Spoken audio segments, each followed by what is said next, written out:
Thanks for staying with us this morning. We're in Manhattan, Kansas, at the Kansas Wheat Innovation Center. We're joined by Justin Gilpin. Justin, thanks for joining us this morning. Always great to be with you, Brian. Hey, I think we had great optimism coming into the fall. We planted into some moisture, and winter kind of fizzled on us. Didn't get much more moisture. Right. Wheat's had a challenging year already.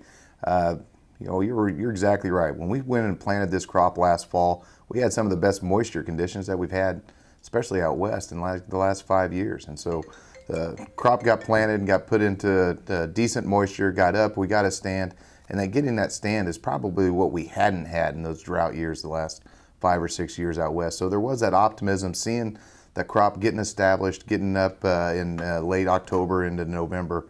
Then we had some real challenging times. If you remember, the winter really started with a big temperature swing in November, where we went from almost an 80-degree temperature swing out in western Kansas, where we had close to 80-degree days, and about 20 hours later we were down to 0 degrees.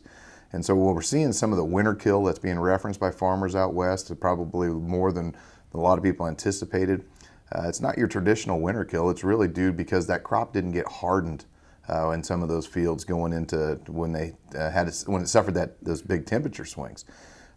So you're hearing a lot of stories about winter kill out there, and there are a lot of guys that are still kind of waiting to see exactly what's happening, talking to extension agents. But that's prevalent not only in western Kansas, but the panhandle of Nebraska and out in eastern Colorado.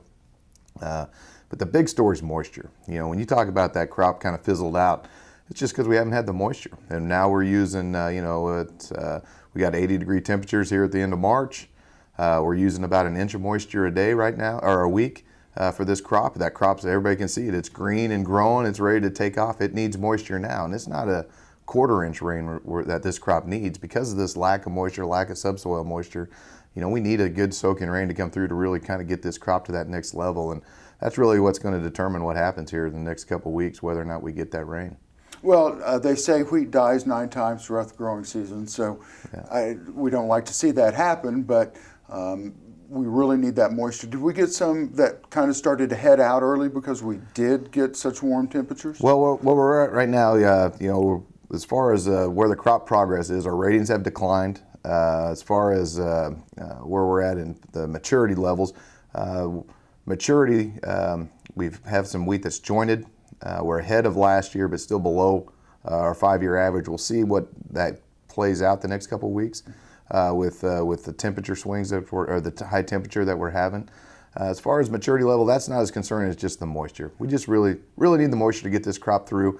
The little bit of moisture has kind of extended it along now, but we need that big rain to come through, soaking rain, to really let us know if we're going to have a good crop or not. Perfect. We're going to take a quick break. When we come back, we're going to finish up with Justin over at the Kansas Wheat Innovation Center in Manhattan. You're watching kansasAGreport. We'll see you in just a minute. This segment brought to you by Kansas Regenerative Medicine Center. Your stem cells, your health, your life. Farmers Insurance, your best protection against the unexpected. Call Agent Dan Key at 785-408-5459. Grass and Grain, online or in the mail, keeping Kansas farmers informed for over 60 years. GrassandGrain.com. Blue River Traders, the finest selection of Western-style furniture for your home. BlueRiverTraders.com. Thanks for staying with us. We're finishing up with Justin over at the Kansas Wheat Innovation Center in Manhattan. Justin, thanks for staying with us this morning. Big things coming up. We're into April, coming into May. We've got field days and, of course, the wheat tour. Right. This is an exciting time. The springtime's an exciting time in Kansas. Any ag state, especially Kansas, things are really farmers getting back out in the field.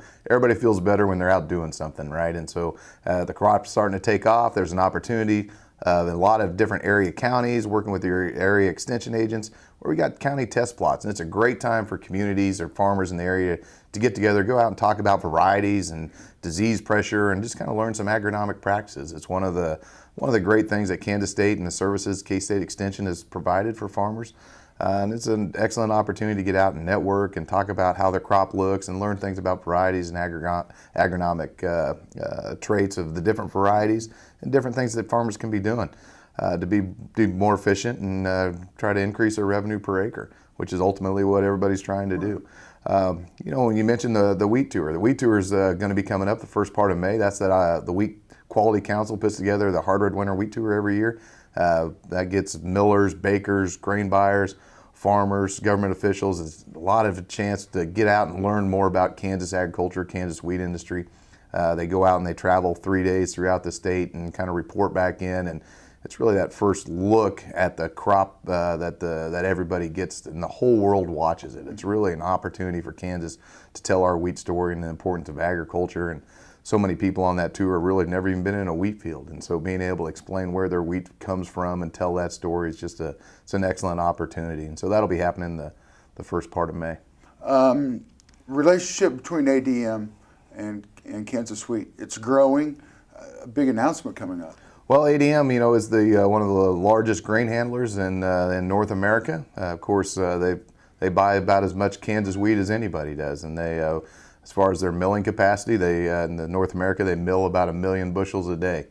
And so, as far as finding a partner with the Kansas wheat industry, ADM's a perfect partner for that. It's so critical that we find partnerships and collaborations to help fund research and advance technologies, and we don't get caught up in the peaks and valleys of state and federal funding, and that's one of the ways we're going to be able to do it is by partnering with industry.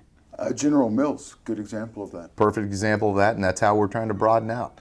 We're trying to it's not just trying to find dollars, but trying to find partners and people that when they invest into research, that the outcomes of that research is going to be out in the marketplace, and those people that invest in the marketplace are going to be the ones creating that demand, and so we're excited about those partnerships. Perfect. Thank you, Justin. Thank you, Brian.